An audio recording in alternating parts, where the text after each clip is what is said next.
mais ne 10 sur 15 régions du Sénégal sur les 14 régions du Sénégal est-ce que 10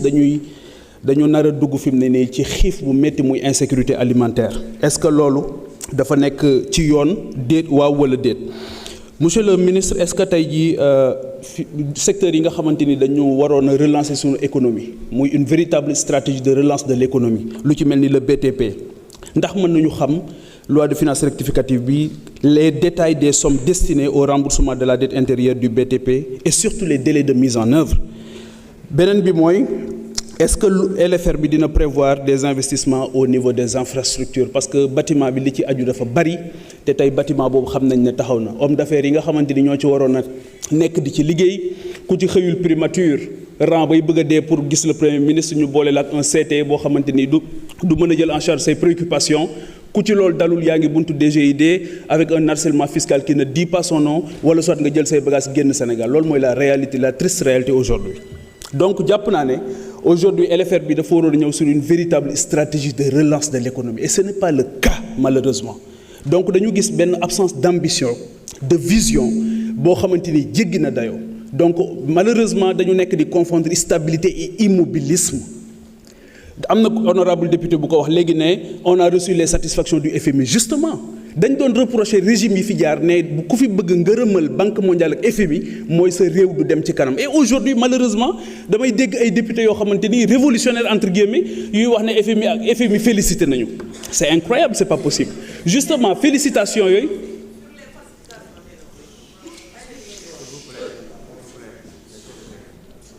justement falsification yooyu maanaam falsification manque d'ambition boobu ak de vision boobu dafa répercuter wu dans tous les secteurs de la vie économique et sociale la jeunesse aujourd'hui on n'en parle pas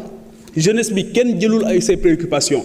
dàq nañ plus de 30 000 personnes ci seen liggéeyukaay mbay mi sonn nañ santé bi sonn nañ maa ngi nii ci biir réew mi laa jóge naa dem naa ci dëkk yoo xamante ni c'est la catastrophe du point de vue de la carte sanitaire te yooyu c'est pas aujourd'hui au cœur du débat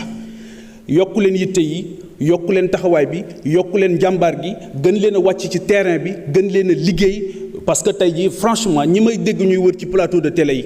am salaire u 5 millions 4 millions am na sax ñu ne 7 millions di wax ne dund gi wàññeeku na vous n'avez plus droit à la parole parce que vous avez abandonné le peuple même ñi ngeen àndaloon di xeex tey jii di leen tàlloo di leen lakkaloo ñooñu tey nee nañ gisatuñ leen déggatuñ leen yëgatuñ leen donc le pays est en faillite. Et aujourd'hui, on est au bord du précipice et il ne faut pas dévaler la pente. Rectifions le tir encore. Et je compte sur l'intelligence des fonctionnaires du ministère des Finances yi nga xamante ni maa ngi leen di rendre hommage di leen masaw parce que boobu ba tey ñoo ngi leen di reprocher ne ay faussaires lañ. Vous n'êtes pas des faussaires, vous avez fait votre travail correctement. Je pense que ne liggéey bi ngeen war a def di transcender les régimes. Aujourd'hui, on n'a pas le droit de vous jeter à la vindicte populaire. C'est pas de la reconnaissance. Donc monsieur le ministre li ma bëggoon a wax daal mooy nañu dimbali sénégalais yi campagne agricole baa ngi nii di ñëw malheureusement encore on a une campagne agricole point de politique agricole élevage bi gis ngeen ko c'est la catastrophe mais encore une fois je reviens sur la lancinante question du chômage des jeunes qui est massif chômage boobu nag yéen a ko yokk parce que en un temps record vous avez renvoyé 30 000 personnes ci seen liggéeyukaay et je pense que le 1er mai bi passé fekk naa ay 1er mai yu bari waaye 1er mai boo xamante ni dañuy gàddu keesu néew indil ko ministre bi nga xamante ni moo yor wàllu emploi je pense que c'est la première fois au Sénégal te loolu ñoo ngi ñaan ñu changer paradigme. Jërëjëf merci beaucoup honorable député Ousmane Diop. Honorable Anta Dia se prépare.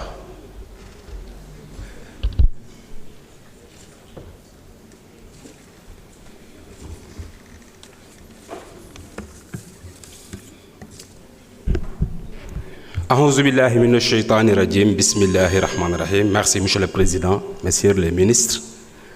Je dirais tout simplement l'impossible s'incline toujours devant la volonté.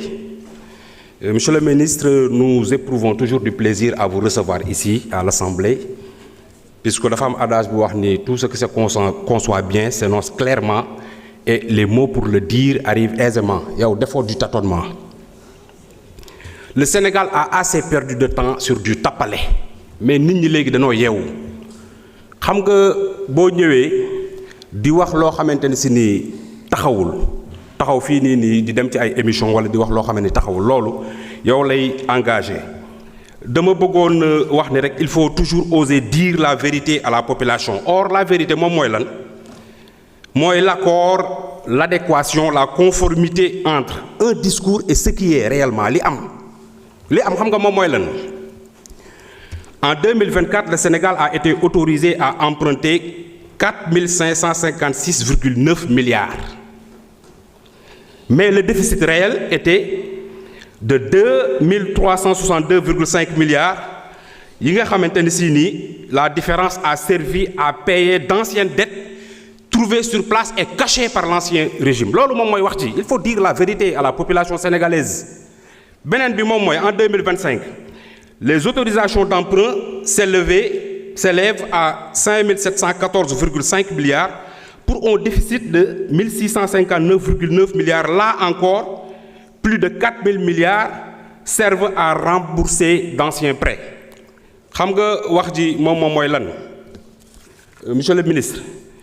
nañu accélérer li nga xamante ne si ni moom moo tax population bi teg ñu fi. Et à travers ça, je voudrais juste à partir de cette loi de finances rectificative axer mon intervention sur 4 points majeurs, à savoir la réallocation stratégique des dépenses. Loolu bu ma ko waxee moom mooy ñu renforcer dépenses sociales ciblées yi nga xamante ne si ni mën nañ ko boole ci subvention alimentaire à travers une assistance aux couches défavorisées. Am na couche yoo xamante ne si ni vulnérable nañu gën a accès intervention yi foofu nañu accès aussi la gratuité de certains soins yi nga xamante ni si ni paju bi fii au Sénégal on peut dire que ni am na lu ci des donc te xam na ni jël ngeen loolu en compte. L'éducation publique donc du ma si ñëwaat beneen bi moom mooy la maximisation des recettes budgétaires. Fiscalité extractive renforcée gis nañ ni am nañ ay revenus pétroliers gaziers yi nga xamante si ñu ngi koy espérer yaakaar naa ni foofu aussi nañu gën a renforcer cette fiscalité pour permettre mën a am recettes yoo xamante ne si ni dina jël en compte les préoccupations de la population. Le soutien à la souveraineté économique, soutien budgétaire massif à la production agricole locale. Agriculture dafa nekk pàcc boo xamante si dafa am solo man sama localité ba li ma nekk muy Kébémer boo jëlee zone yu ci bale zone des Niayes zone Kab Gaye Tëmbu Mbaay donc ñuy def production yu am solo mais amuñu des chambres froides yu ñu mën a conserver cette production amuñu ay pistes yu leen mën a permettre ñu mën a écouler donc leur marchandise à la fin de ces productions là. Fu ci mel na dëkk bu ñuy wax Njaaxa Fall nga xamante ne si Serigne Bassirou Fall moom moo fa nekk di def production yu mucc ay ba gouverneur déplacé wu na ñëw xool li nga xamante si moom lañ fay def à travers l'élevage et agriculture yaakaar naa ni ñooñu donc war neen lan la épauler donc ci dans ce sens. Amortissement des effets inflationnistes donc boobu aussi mu nekk pàcc boo xamante ne si nii mën nañ mettre en place un système résilient capable de faire face aux chocs exogènes et aux tensions politiques ou militaires internationales. Donc beneen bi ma xamante ne si ni bëgg naa ci ñëw monsieur le ministre il y a une question qui taraude mon esprit bi ñu la recevoir en commission la situation des décisionnaires bëgg naa xam lan la ci LFR bi wax parce que quand on vous a reçu en commission vous nous aviez parlé de questions techniques qui restaient pour faire la mise en œuvre donc de cette vieille doléance là te xam naa ni ba léegi nii am na ñoo xamante si ñu ngi dem à la retraite et qui seront lésés bu fekkente ne si ñu jëluñu préoccupation boobu noonu. may terminer rek pour wax que ni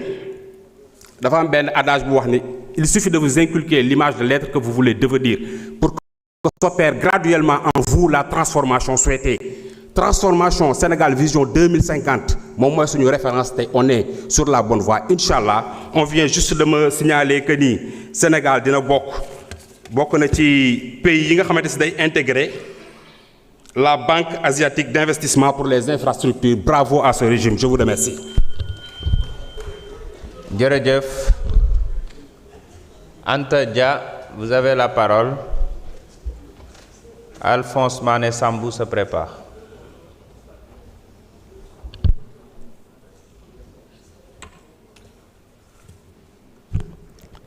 Bonjour Monsieur le Président, bonjour Monsieur les ministres, bonjour mes chers collègues. Aujourd'hui, on examine la loi de finances rectificative qui reflète la réalité économique difficile dans laquelle est notre pays. Mais le gouvernement fait son maximum pour épurer la dette, renégocier les contrats, maintenir les engagements sociaux et malgré tout, les salaires sont payés. Des efforts de redressement sont visibles, vous le voyez tous les jours. On doit saluer cette démarche de sincérité. Les collègues ont tenu à vous féliciter, Monsieur le ministre, de cette sincérité-là, de cette transparence que le gouvernement, en tout cas jusqu'à présent, tient à avoir avec la population. Parce que nous avons été longtemps maintenus dans l'illusion. Le gouvernement qui était ici nous faisait croire que tout allait bien. Le gouvernement Bigno, donc le peuple sénégalais, lui, il a compris. Et nous qui sommes ici, les députés, nous aussi, nous avons compris. Et notre devoir de responsabilité, c'est de vous accompagner